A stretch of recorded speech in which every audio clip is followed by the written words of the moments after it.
പല രൂപത്തിലും പല ഭാവത്തിലും ഇവിടെ ഞാൻ അവതരിപ്പിച്ചിട്ടുണ്ട്. പക്ഷെ ഇന്ന് ഓരോ താരങ്ങൾ വന്നു പോകുന്നതല്ലാതെ ഒരു കഥയിൽ എല്ലാ താരങ്ങളുടെയും ശബ്ദം ചെയിനായിട്ട് നമ്മളൊരു കഥ കേൾക്കുന്നത് പോലെ ഇന്ന് അവതരിപ്പിക്കുകയാണ്. സുനാമി ദുരന്തത്തെ തുടർന്ന് മുഖ്യമന്ത്രിയുടെ ദുരിതാശ്വാസ ഫണ്ടിലേക്ക് അമ്മയിലെ എല്ലാ താരങ്ങളും ഒട്ടുമിക്ക താരങ്ങളും ചേർന്ന് ഒരു തട്ടുകട ഇവിടെ ആരംഭിക്കുകയാണ്. ഈ തട്ടുകടയിലേക്ക് എൻ്റെ പ്രിയപ്പെട്ട പ്രേക്ഷകരെ ഞാൻ സ്വാഗതം ചെയ്യുന്നു. നമസ്കാരം പ്രിയമുള്ളവരെ, ഞങ്ങൾ സിനിമാ താരങ്ങൾ ആരംഭിക്കുന്ന തട്ടുകടയിലേക്ക് എല്ലാവരെയും സ്വാഗതം ചെയ്യുകയാണ്. എടാ ജഗദീഷേ, നോക്കി നിൽക്കാൻ അനൗൺസ് ചെയ്ത് ആളെ കൂട്ടടാ. ലേഡീസ് ആൻഡ് ജെന്റിൽമെൻ, ഞങ്ങൾ സിനിമാ താരങ്ങൾ ആരംഭിക്കുന്ന തട്ടുകടയിലേക്ക് എല്ലാവരെയും സ്വാഗതം ചെയ്യുന്നു. സഹാറ മരുഭൂമിയിൽ അനുഭവപ്പെടുന്ന ചൂടിനേക്കാൾ ഡബിൾ ഇരട്ടി ചൂടുള്ള ചൂടൻ ദോശകൾ, ചട്നികൾ, സാമ്പാറുകൾ, കൂടാതെ കിഴിച്ച കോഴിയും പിച്ചാത്തിയും. ഓ എടാ മറക്കരുതേ, കിഴിച്ച കോഴിയും പിച്ചാത്തിയും അല്ലടാ, പൊരിച്ച കോഴിയും ചപ്പാത്തിയും എന്ന് പറയടാ. അതെ, പൊരിച്ച കോഴിയും ചപ്പാത്തിയും. പിന്നെ കാലി പ്ലേറ്റിൽ ഞങ്ങൾ തരുന്ന ഗോംപ്ലേറ്റ് നിങ്ങൾക്കൊരു ഹൈലൈറ്റ് സാധനമായിരിക്കും. മോനെ ജേനിസേ, എന്താണ് കഴിക്കാന്ന് വെച്ചാൽ പെട്ടെന്ന് നിൽക്ക്, വിശന്നിട്ട് പാടില്ല. എടാ പ്രേമ, നോക്കി വിൽക്കാതെ മാമുക്കോയ്ക്ക് ഒരു പ്ലേറ്റ് ഫുൾ ചില്ലി ചിക്കൻ എടുത്ത് കൊടുക്കടാ.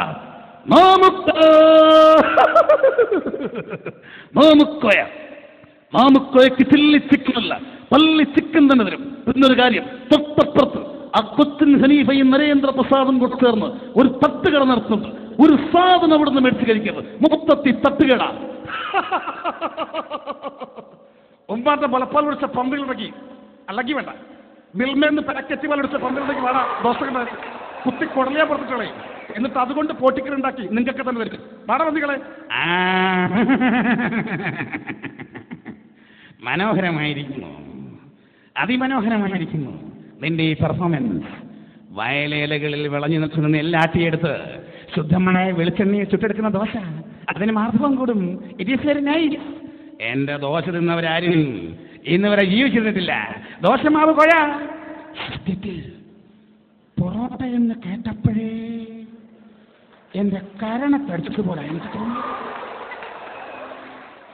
പൊറോട്ട ഉണ്ടാക്കാൻ കഴിയാഞ്ഞിട്ടല്ല, അമേരിക്കൻ മാവ് കുഴച്ചെടുത്ത് അടിച്ചു വരത്തി ഉണ്ടാക്കിയ സാധനം. ഒരു ബാബു നമ്പൂതിരി വിചാരിച്ചാലും പൊറോട്ട ഉണ്ടാക്കാൻ കഴിയും. എന്താ സംശയമുണ്ടോ? മറക്കണോ? പഴയതൊക്കെ ഞാൻ മറക്കണോ? എന്തൊക്കെയാണോ ഞാൻ മറക്കണത്?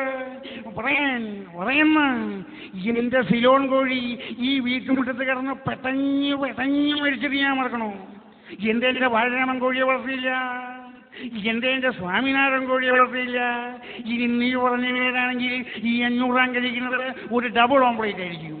അല്ലെങ്കിൽ നീ പറഞ്ഞ നുണയാണെങ്കിൽ അപ്പോഴും 500 കഴിക്കുന്നത് ഒരു സിംഗിൾ ഓംപ്ലേറ്റ് ആയിരിക്കും. അല്ല പിള്ള സാർ ഇങ്ങനെയൊക്കെ പറഞ്ഞ ചുറ്റിപ്പോകരുത്.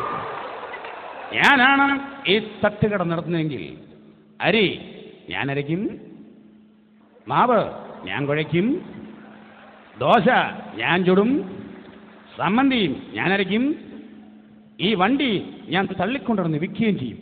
അങ്ങനെയാണെങ്കിൽ ഇതെല്ലാം കൂടെ താൻ ഒറ്റയ്ക്ക് തിന്നുകയും ചെയ്യും.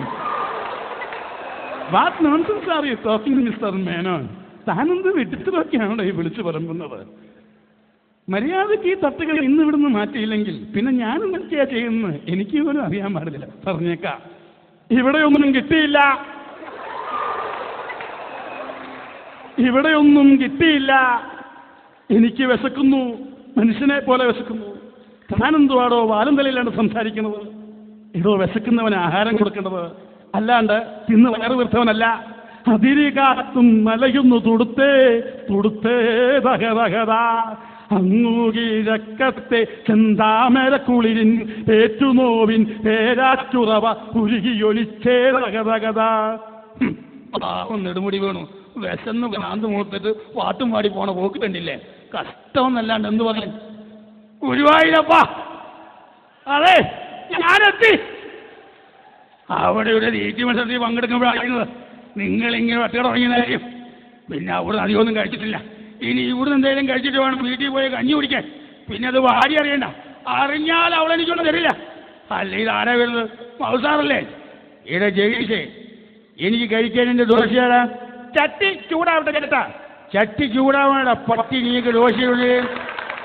മുട്ട തിന്നാൻ ആഗ്രഹം കൊണ്ട് പണ്ട് ഞാൻ ഒരു കോഴിയെ വളർത്തി. അത് വളർന്ന് വലുതായപ്പോഴാണ് അറിഞ്ഞത് അതൊരു പൂവൻ കോഴിയാണ്. അന്ന് തീർന്നാണ് മുട്ട തിന്നാനുള്ള ആഗ്രഹം.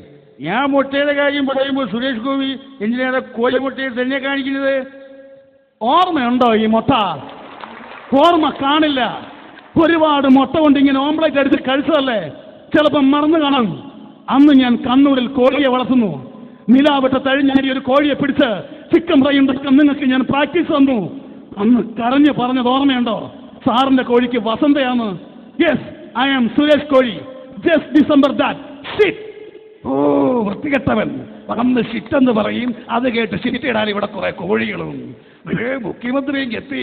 പെട്ടെന്ന് ഇവിടെ നിന്ന് എല്ലാവരും ഒന്ന് മാറിക്കേ. ഈ കേരളത്തെ സംബന്ധിച്ചിടത്തോളം, അതായത് നമ്മളെ ഇപ്പോൾ കേരളത്തിൽ ഈ ഒരുപാട് പ്രശ്നങ്ങളുണ്ട്. അതിൻ്റെ ഇടയ്ക്ക് ഈ സുനാമി എന്ന് പറഞ്ഞിട്ട് എനിക്ക് ഈ ഭ്രാന്ത് പിടിച്ചിരിക്കും. അതെൻ്റെ മുടിയൊക്കെ ഇങ്ങനെ ഇരിക്കുന്നത് തന്നെ. അതേപോലെ ഞാൻ ഈ പറഞ്ഞു വരുന്നത്, നിങ്ങൾക്ക് എത്ര രൂപയാന്ന് വെച്ചാൽ പെട്ടെന്ന് ഇങ്ങ് തന്നാൽ ഞാൻ അങ്ങ് പൊയ്ക്കോളാം. ഞങ്ങളെല്ലാം കൂടെ ഒരു 3 ലക്ഷം രൂപ കളക്ട് ചെയ്തിട്ടുണ്ട്. അപ്പോൾ അത് വളരെ നല്ല കാര്യമാണ്. അപ്പോൾ പെട്ടെന്ന് ഇങ്ങ് വന്നോളൂ. അല്ല സാർ, ഒരു കാര്യം ചോദിച്ചോട്ടെ, ഇത് സുനാമി ഫണ്ടിലേക്ക് തന്നെയല്ലേ പോവുള്ളൂ ഈ പൈസ? എന്ന് പറഞ്ഞാൽ ഈ സുനാമി ഇനി എപ്പോഴാണ് വരുമെന്ന് പറയാൻ പറ്റുമോ? അതുകൊണ്ട് തൽക്കാലം ഇത് സുനാമിയിലേക്ക് പോവില്ല, ഈ എൻ്റെ ബിനാമിയിലേക്ക് പോകും.